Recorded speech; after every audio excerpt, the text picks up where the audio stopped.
Our coaches size up the Sydney Eliminator and both have pressing issues. Adam Kingsley and Sam Mitchell join us with the latest. The finals countdown gears up. Preparations intensify across the contenders as their September openers come into sight. And Carlton is not open to offers. Michael Voss shuts down any thought of entertaining Charlie Curnow's openness to a trade.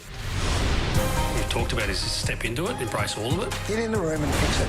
It's unedifying for a senior coach to do that. They're on the side of caution with the brain. Take the man off. They played the best footy I've ever seen at the start of the season. And if you'd said Brisbane lift the cup, I would have said, of course they do. It's the stuff that legends are made of. What is holding the ball? I don't think I could answer it clearly right now. I could do something wrong, and I need to go. And the board sacks me.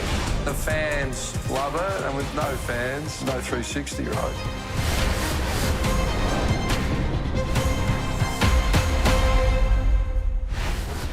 Spring is here, finals are almost upon us. Gaz, how'd you survive the void? Good to see you, Gerard. Survived it well. Back to winner at Morphettville, race 5. That was it for the weekend. Mowed some lawns, geared myself up for the footy. What about you? Claire chose the theatre, I chose the movie, a little bit of culture. Just away from sport for a while. Theatre, I'm mowing lawns and betting on the horses. All right, so we settle ourselves for all that's in store. The bye weekend is the source of consternation and debate. The AFL is unapologetic, as Andrew Dillon doubled down today.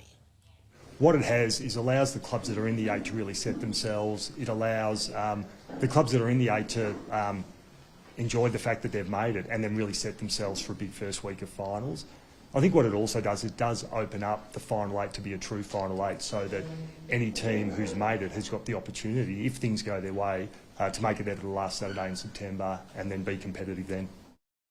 The true final 8 is an interesting notion, I think. It speaks of an equalised final series. That's not really how it was manifested, and that's not why this change was made. This change was made about the integrity of the final of the home and away season because teams took liberties at selections. And what it has done is it's altered the patterns that have governed the final. It has diluted the advantage of the top 4 that is hard won over 24 rounds. So that's the actual debate. If the competition is happy with that, and premiers have come from 5th and 7th, so it's been a much broader proposition than it had been historically. Yep. And the 2 teams who ran most seriously against this have been the Sydney Swans and the Brisbane Lions. So you would expect over summer that Greg Swan and Tom Harley would run some sort of review internally, have the debate, work out what we want, and then articulate properly why we're doing the bye. They will revisit. You are no fan.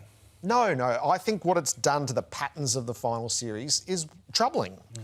And it's cute that a team won it from 7th, and it's great that a team heroically won it from 5th. But that's not the point. We play for 6 months to pick an order, and then we give everyone a breather. Yeah, see, I pick my fights on this because the 6 months is a farce anyway. Yeah, so fix that as well. So I don't want to get up in arms about the end system when the system that qualifies you is just totally manipulated from the start anyway and compromised. So I'm just going to have to ride this out until we get to that stage where it's play everyone once, Gerard. There's a futures project in this, and I hope we do get there one day. The officiators, the presenters were announced for grand final day today. Yeah, so Luke Hodge, Norm Smith medal presenter, Adam Simpson, the Jock McHale medal, Ken Fraser to the winning captain, the Ron Barassi medal, and Jack Riewoldt got the junket. You know my first question. Has John Longmire been the presenter yet? Because if he hasn't, it's going to make for a very interesting Wednesday night. This is a good lineup here. Good lineup of our some of our all-time greats. Yeah. And then once we know the teams, you get the cup presenters as well. It's a charming aspect of the day. The weather forecast, it looks pretty good around the country, bar Perth. So sort of be aware of this. Up to 25 mils is the early forecast for Saturday night. That's a good drop. That's my portfolio weather, Gerard. I don't want you getting in there. I've looked at Sydney. That's where I'm headed, and just minor details there. All right, this is what we have lined up for you. Adam Kingsley and Sam Mitchell are shortly going to join us as we look towards the elimination final in Sydney. Jack Riewoldt, Jordan Lewis, Jonathan Brown and Nathan Buckley on the couch. Tomorrow night, the other side of the elimination finals, Justin Longmuir and Damien Hardwick. Ray Chamberlain as we look towards September umpiring, and then John Longmire and Adam Simpson can fight it out together on Wednesday night. We'll have some teams. It's a good lineup as well. All right, let's get into the top of the agenda. The finals are upon us, so 3 sleeps to go. It has been a lopsided season, but that should lead to a power-packed final series as the good teams are poised to clash. We'd like to think we've got as good a chance as anyone. We're in a good position. Well, we're never overconfident. I get a feeling Thursday night will be quite an emotional night for a lot of people. You realise how close you are now. Like that's why I just know it's a whole new ball game. The challenge is you come up against the best of the best in finals. I think the group's hungry. They've been there 7 times in a row. They've proven that they want to be there again this year. I'd be surprised if either team was overconfident in terms of their system versus the other. There's just something about these two teams that really challenge each other at their best. I'd say there's probably going to be a fair bit of emotion around this Thursday night as well. It should make for a great contest. We have a really good rivalry. Rivalries, real rivalries, not the made-up ones. The real rivalries only come together when you've got two teams who are in contention, so it's a privilege to be considered one of them. Can you win it? Yeah, I think we can, and like the other 8 teams would be saying the same thing. It's small margins around now, and yeah, we'll give it our best shot. Hopefully there's a few more wet willies to come this year.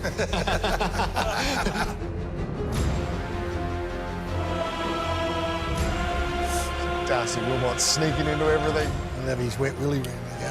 Fades his lug hole. All right, that's the starting point on Thursday night, the Crows and Collingwood. So just give us a couple of minutes on each game to set the terms for us. Last time we were sitting here, we were waiting for...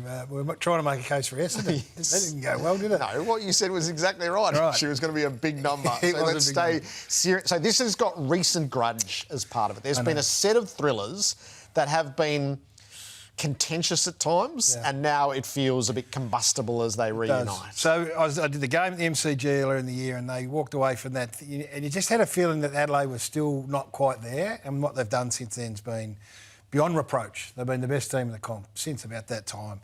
And the fascinating thing about this is what's it going to look like? What does the game itself look like? Because that game that we watched there 3 weeks ago was unlike many I've ever seen. And we understand the reasons why, who was to blame, who was more satisfied, who was more comfortable with it.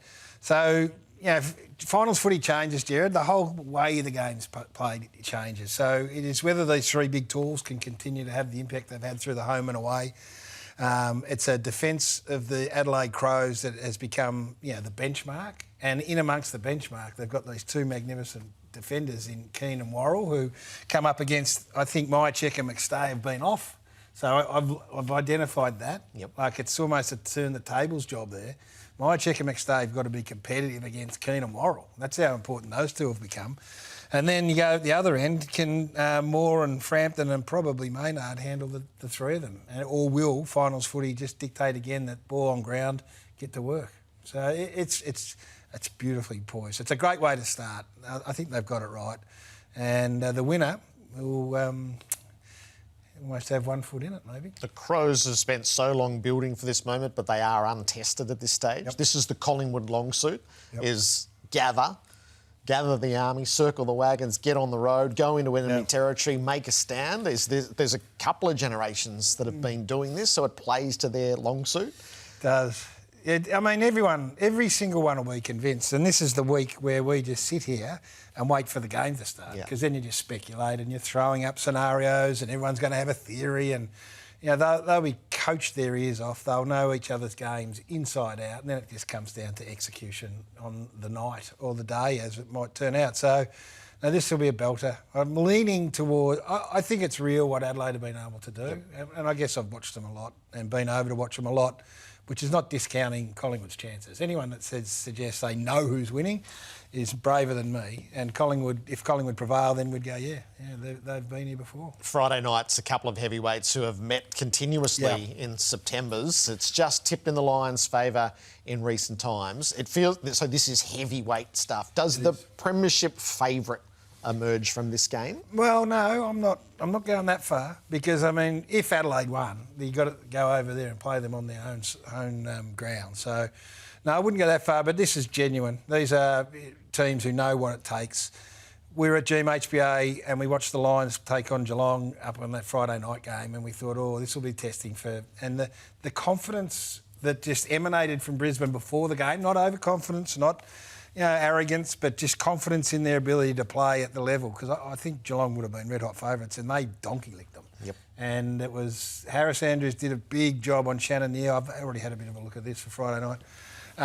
And the way they play Geelong, the last 3 times they've won. Now, Chris Scott said that, the system's not going to surprise anyone, but they were brave. Remember that game on Friday night? They just picked the eyes out of everything through the middle of the ground. So, forewarned is forearmed. They'll know what's coming. Sometimes these smaller Geelong defenders that get up high and, they like to transition, they're going to have to get to work defensively, Gerard, in this game.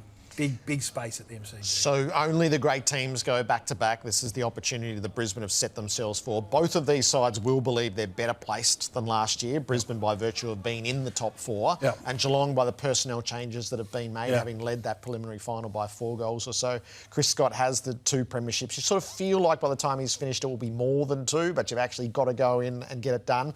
The bit why I do think the premiership favourite comes from this game is because we'll trust both Geelong and the Brisbane Lions at the MCG if they're one half of the billing. Adelaide, that will be the last step that they have to conquer as to work their way through.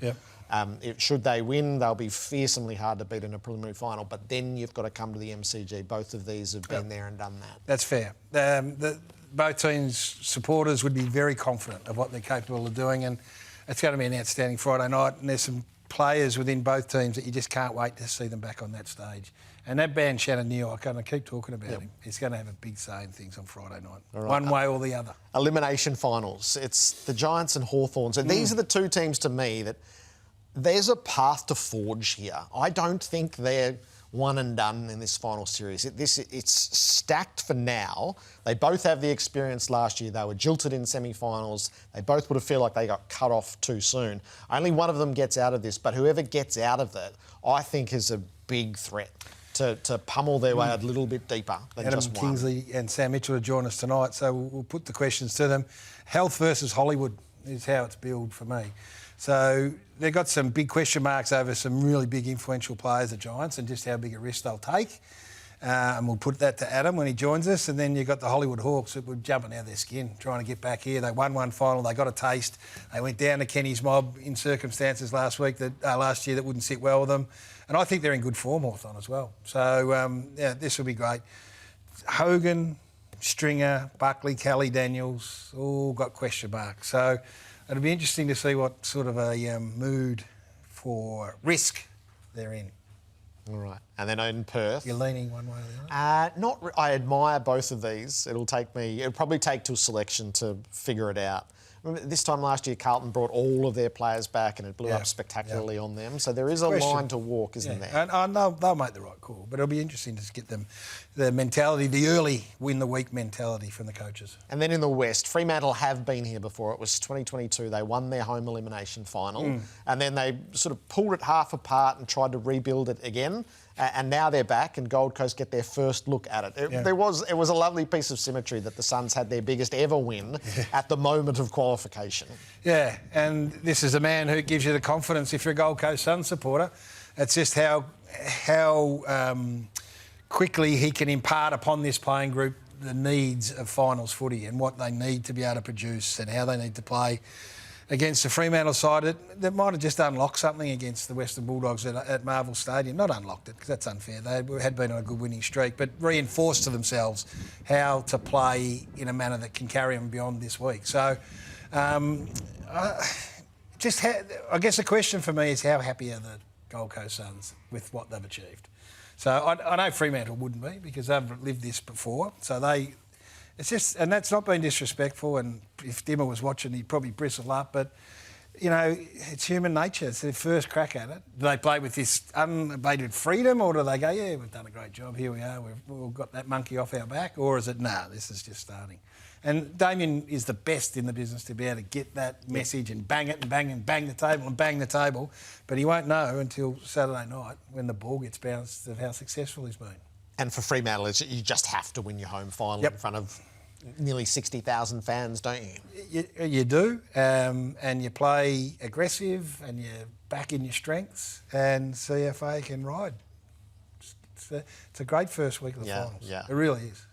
It really is. I'm looking forward to it. All right.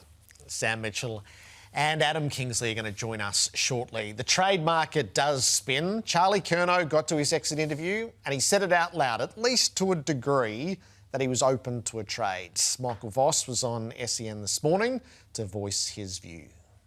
Did he ask for a trade in his exit meeting?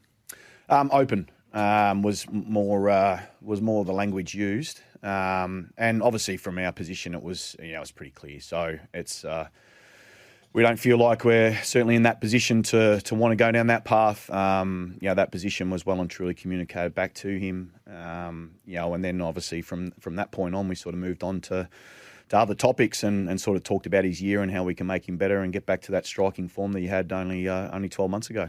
Will you answer the phone for offers for Curnow? No. Our position is pretty clear, and it was it's been stated from. Well, I don't even know publicly whether we've actually said anything, have we? But no, he'll be at Carlton in 2026, and look, I mean those discussions, if there's any others, we'll continue to have behind closed doors. But as I stated, there's what he's a 2-time Coleman medalist, could have been 3. He's got 4 years to run on the contract. We feel like he's an incredibly important person to us. Don't even bother calling. It's a great position to start negotiation from. I bet they do. I believe, Michael, broadly I don't believe anything, as I stated often. And Charlie's Exhibit A kept telling every damn reporter that stuck a microphone under his nose that he's happy and he don't want to go anywhere. The die's been cast. So he's thrown it out. He's taken off overseas now and he's going to leave it to the managers to sort out. What about this? Curnow to Sydney, Chad Warner to Fremantle, Luke Jackson to Carlton. Is this your Naz is staying moment? I made this up. Right. Welcome to Trade Radio. Exactly. So, you know what I mean? I looked at it and thought, I can't see how it happened. I don't know. I got no clue about any of this. It's not my area. But that, what happens if that gets thrown up? I don't know. Please, Freo supporters and Sydney supporters, it's totally made up. I'm talking in hypotheticals. They've said no, Carlton said no, Vossi said don't even bother, but what if that came around? Then they go, well, hang on, we might bother. We'll give it a bit of thought. So it doesn't bother me because it's not my side, but I'll be an interested bystander and I'll let those that play in this space go to it. But not for 1 second do I think that's dead in the water. Not for 1 second do I think that is dead in the water. Does he have the currency for Carlton to demand the super trade for him? Yeah, because they've got the bargaining power. Yep. They've got the contract. He's got 4 more years? Yep. So, yeah, of course they do. It's totally on Carlton's terms. Don't call us. 4-year contract. So if you do call us, you better come loaded. Don't come with Ollie Florent and a first. But if you have got something, then we'll pick it up. This is the other side of the long-term deal for a player, isn't it? If you waver along the way, you have signed away so long that you have no capacity to do anything other than ponder out loud. If you're up for it, I'm up for it. No, and I don't know the context of what happened with Charlie. Vossi said he said he was open to it. That might be the gentlest and kindest explanation, but they've got to know this is the world we live in. You put your name to the long term up, then you got to cop that. So you might say I'm open to it, but if it comes back, it doesn't happen. Every expectation in the football world, from the Carlton CEO to the number supporter, 87,000 expects him to be at training. Day one, pre-season, working his arse off as hard as he ever has. Yep. That's the world we live in. All right, Jay Clark's had a busy day. He's got Chris Davies going as the GM of Footy to the Blues, which would be some sort of coup. And he's also reported that Sam Draper has told Essendon that he's going to exercise his free agency rights. This always had him most likely to land at Brisbane, but we do know that Adelaide have made a play along the way to keep themselves viable in the conversation. I can't see why I don't... Riley O'Brien, I think, has been fantastic. So that doesn't make any sense at all to me. Adelaide, Brisbane does. Yeah. So Oscar McInerney and Darcy Fort, then I think Sam Draper, Sam Draper makes them better. He's a free agent? Yes. Yeah. So that makes it even more attractive from a Brisbane point of view. So, that's another blow. The Ridley news as well that emerged over the weekend. It's an interesting time for the Essendon Footy Club. So they would rather keep Sam Draper. There's no question about that. That was put to me earlier today. Of course they'd rather keep him, but if you're a free agent, you're a free agent. So Brisbane have mined the free agency market. Well, if they end up with both Oscar Allen and Sam Draper, players you don't have to trade for, assets that you add. So it's a free swing with Allen to get his body right because of the circumstances you get him in. Yeah. And Sam Draper's exactly what they need. An academy kid that's coming in at pick 3 or 4. He's set for good. No wonder Fags didn't go back to Tassie. All right, the AFL Awards were Thursday night here on Fox. There's always moments of contention and debate out of the All-Australian team. Not often are they presented, though, in such a manner regarding the captain. So Jeremy Cameron, who was as miffed as anyone to be named this year's captain. And the captain of the 2025 AFL All-Australian team is Jeremy Cameron from the Geelong Cats.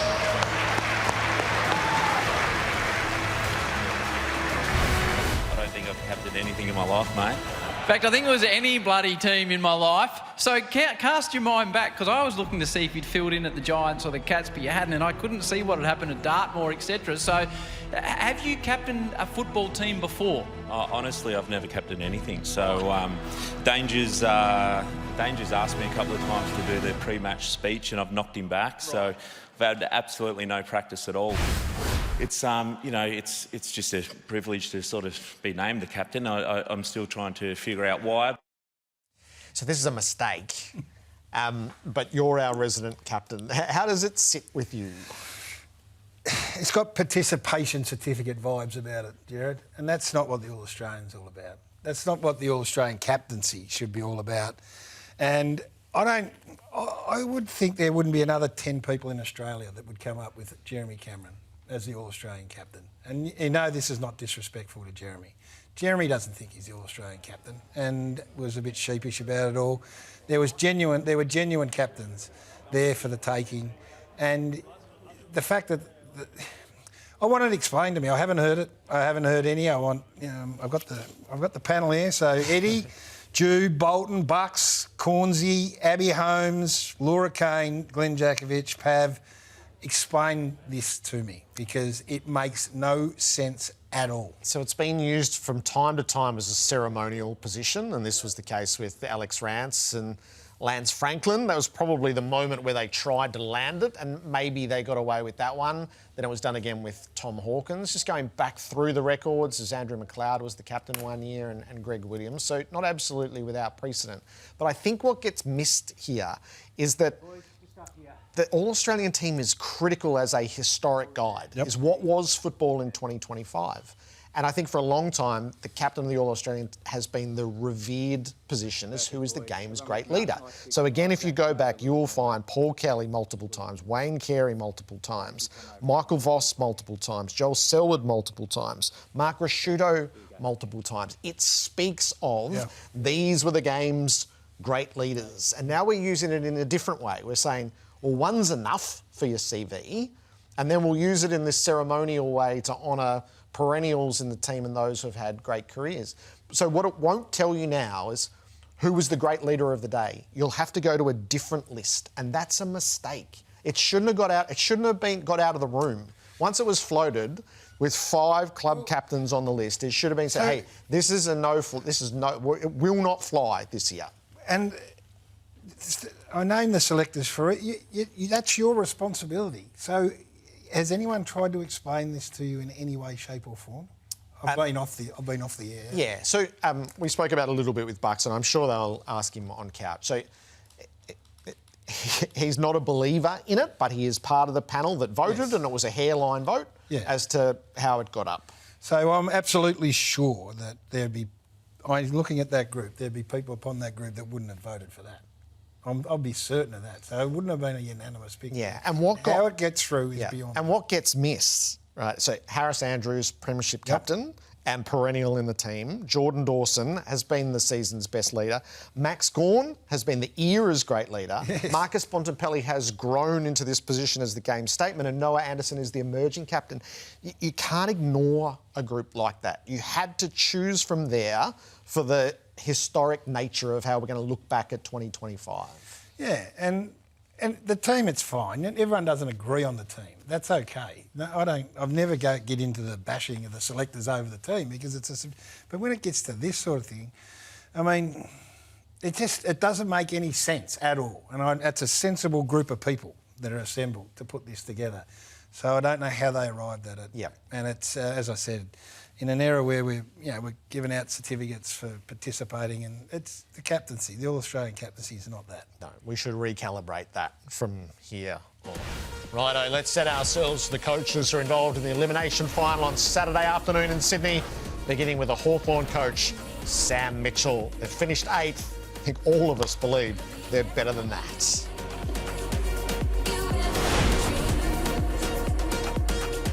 Smooth Moves, brought to you by Jamison Whiskey.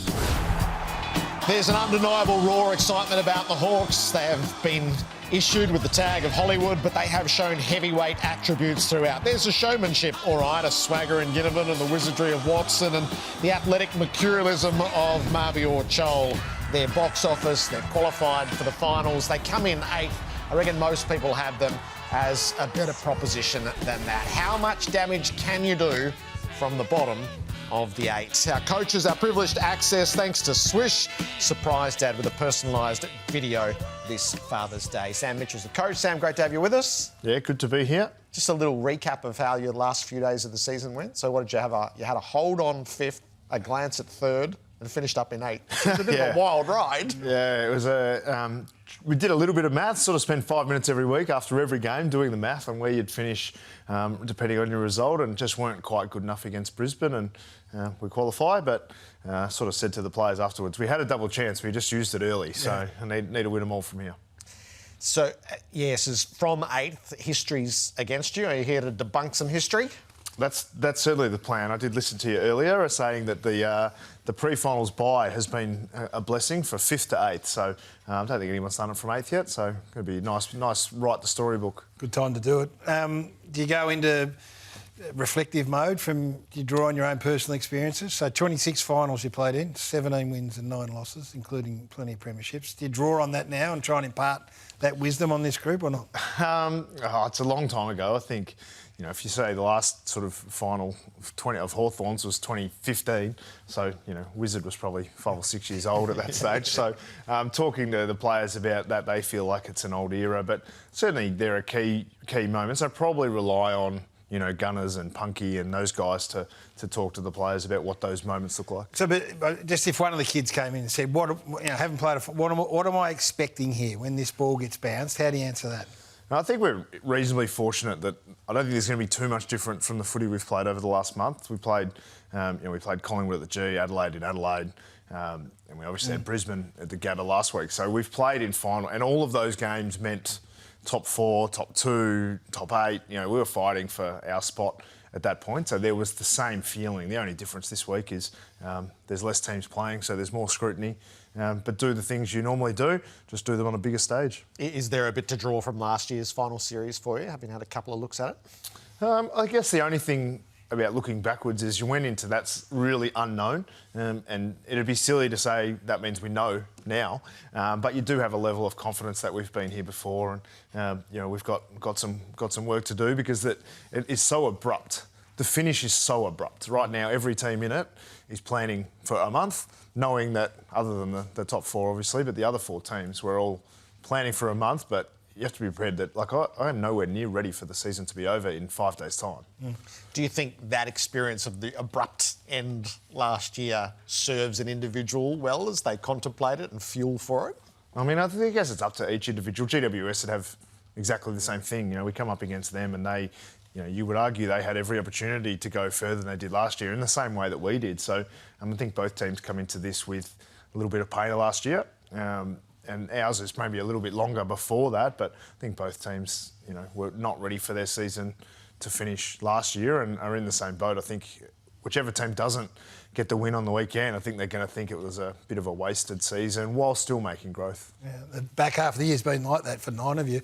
How screwed down do you think you are, in terms of getting it exactly where you need it to be? There's debate about what your forward group looks like, and Weddle, you might be able to help us out, whether he plays. I mean, how right now as we sit here, how screwed down is the group? I mean, it's a great question. Not everything is perfect. I think in our game, we looked at the way we've played. We had a chat about it today, about what are the things that we rely on to get our best results, and what are the things that are potential risks for us, and making sure that we have that feeling of confidence, but also knowing that we need to be very focused on the things that are weaknesses, but more importantly, making sure that we bring the weapons that we've got. And I feel like you know, you'd have to say 90% of every team right now is feeling pretty good, but the 10% is what makes the difference in the big games. You know, it's going to be a game of margins, a game of moments, and making sure our players are their best prepared to handle those is part of my job. And what questions does Josh Whittle have to answer, or has he answered them for you before you risk him on the biggest of stages? I mean, I went and watched him. He played the second half at Box Hill on the weekend, and he looked mobile and fit. And the very first one, he got a great leap at it, and he used the big symbols and went straight through the hands. But then after that, he looked very, very composed and felt like he was ready. So we'll assess him over the week, see how he pulls up physically, and then make a decision on whether he plays, whether we give him another week of training and plays a bit more Box Hill time, whether he was the sub. You know, we've got a few days before we need to discuss those things. Has he made his case with you yet? No, not yet. I've been avoiding him. He's hard to avoid. He's one of those big, energetic, vibrant people within the club, but he hasn't isolated me one-on-one just yet, and I'll try and avoid it for a couple more days. So he's an asset that we know well and you know intimately. He's a good asset for a final series if you felt confident in his body, isn't he? Yeah, I mean, I think that the thing with him is you guys all see this flashy and great run and bouncing, all those things, but the thing that he helps with is the stuff that you probably don't see as well, like his running power and his defensive discipline is really important for us, and getting those back is obviously he's in our best. You know, when you imagine Hawthorn at their best, he's a big part of it. What worries you most about your opposition? I mean, they're multi-pronged facet of their game. I think they've got genuine A-graders on every line, and sometimes, you've got to assess, there's obviously the Toby Green factor. You can hold him away for 3 quarters and still, he can still win them a game pretty quickly. Their midfield's got some running dominance and a clearance sort of king, and their backline's been, super sound and probably the best young defender in the competition. So I think the multi-headed approach, and I think Adam Kingsley has done a good job. I think all of our recent games have been close. So chances are it's going to go the same way. They will give you a look, though. They'll certainly give you a look when you go inside. So what happens ahead of the footy is really important. Yeah, I mean, they've probably given up more inside 50s than most teams would like. But recently they have tightened that up. So we sort of know what they're going to give us, and I think they'll probably know the same. And I think that's one of the good things about finals footy is there's not a whole heap of surprises. For the most part, everyone knows how each other plays, and can you bring out your best when it really matters. And every club would have been doing work on their mental training and handling pressure and all the big moments. And we get up there on Friday ready to play at a ground that we haven't won at, and know that this is a game and this is an opportunity for us to right some wrongs of the past. So that is a weird stat. Not only are you 0-6 against them, but you're 0-8 having played 2 neutral teams at the venue. You got any reason?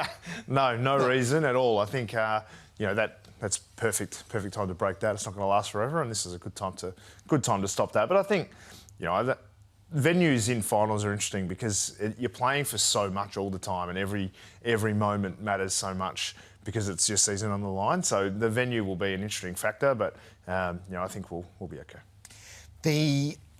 There'll be a little bit of mystery around their team, as we'll ask Adam shortly, around the laundry list of players they've got.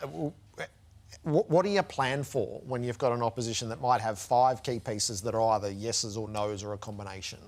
Well, hopefully you get a bit of information out of him in the interview after this. But, I mean, we sort of have some idea about who we think might come in or might not, and you have contingencies either way. I think it's really, this time of year, you're balancing out your own team, making sure you've got your own ducks in a row.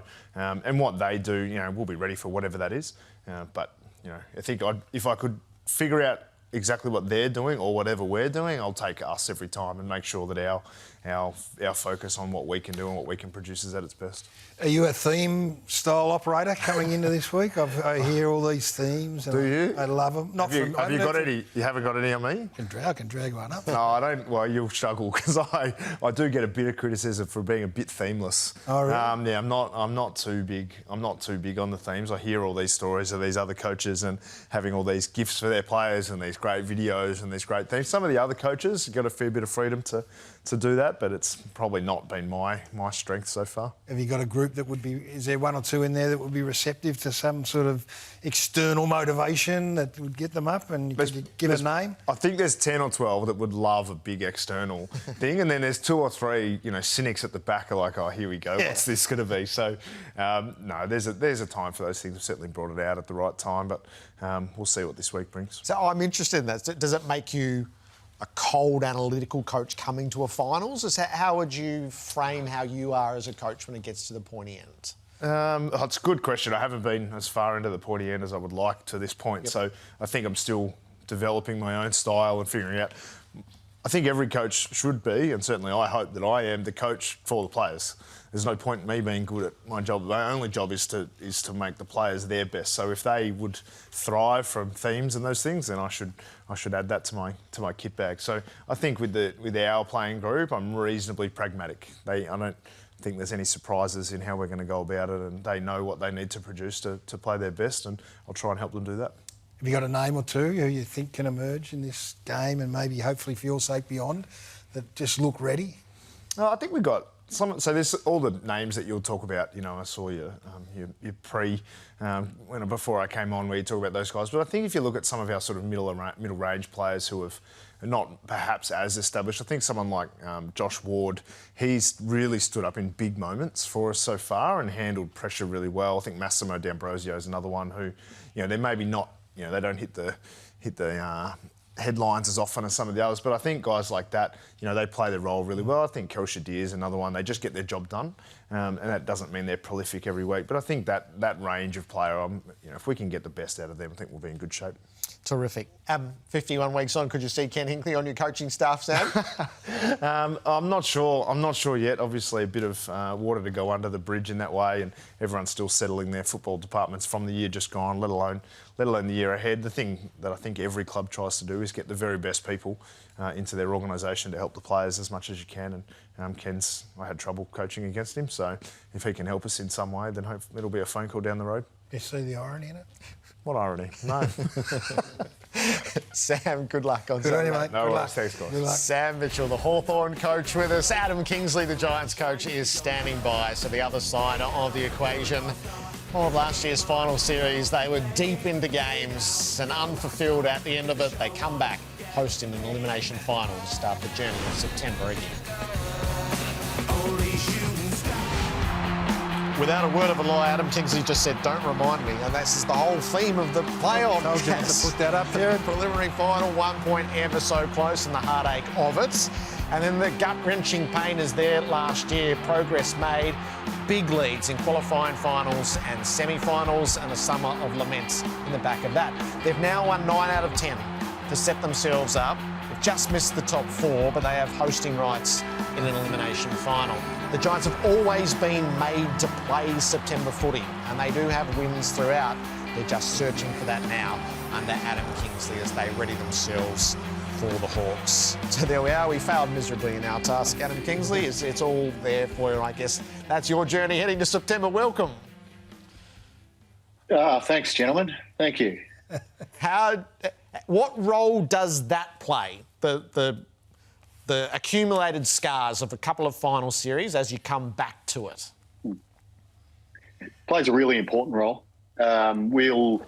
We have and will continue to speak about that, not from a disappointment perspective, but more from a growth, learn your lessons perspective. And you know, we're hoping that it helps us prepare this time around for a new final series, which we feel like we're in really good form.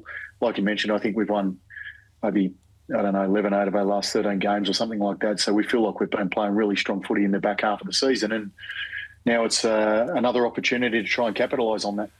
You won't know until the game starts, of course, but you've gone 15 wins, 16 wins, which is a bit lost in all of this, I reckon. I mean, they're 3 fantastic winning seasons there. The confidence that you got in the group in being able to handle the occasion again goes up exponentially, I would imagine, and they've proven again that they are willing and deserving finalists. Well, I'd like to think so. I mean, I think we have a really good group of men, both on the field and off the field, and I think they prepare really well. I think they support each other extremely well.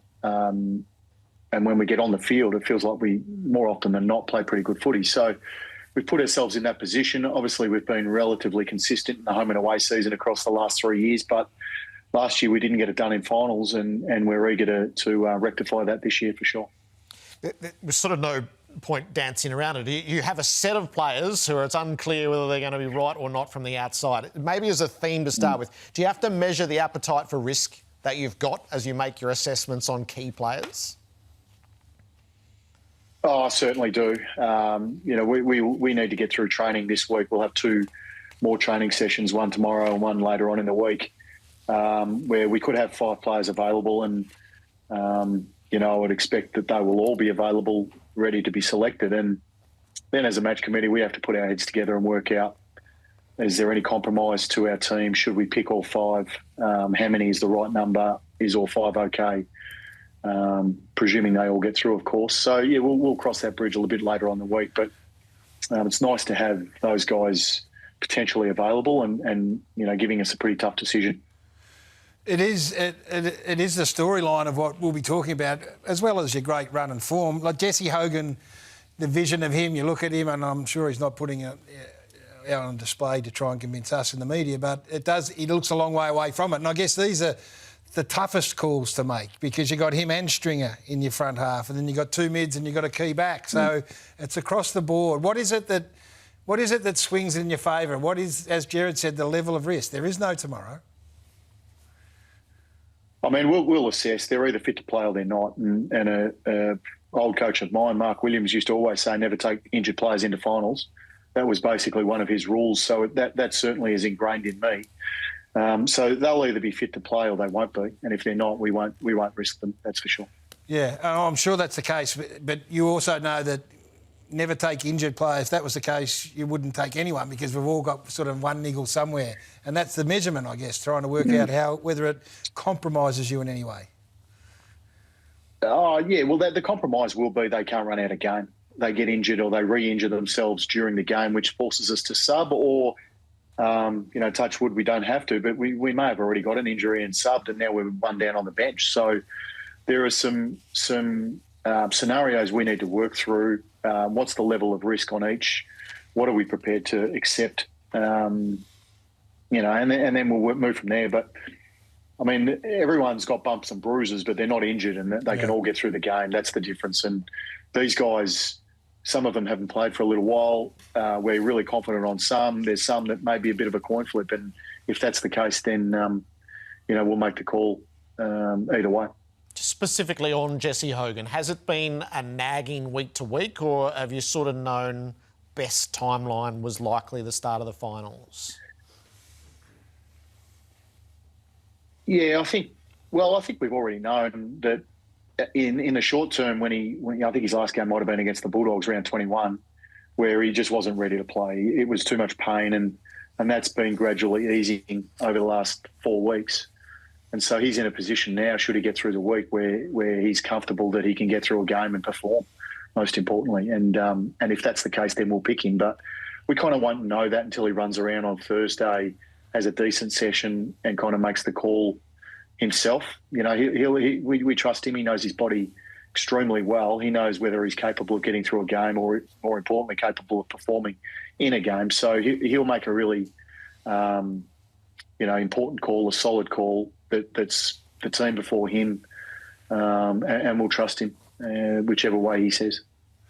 You will be taking no risk. You'll be playing Toby Green, and the way he played in that last game suggests that there comes a time in your footy career where it's great to be playing a game, and then it's great to be playing 50 and 100, and then your whole priorities change. And he looks to be right in that zone where it is, hey, I'm here to win flags. Now I've done all the other stuff. I've been I've done.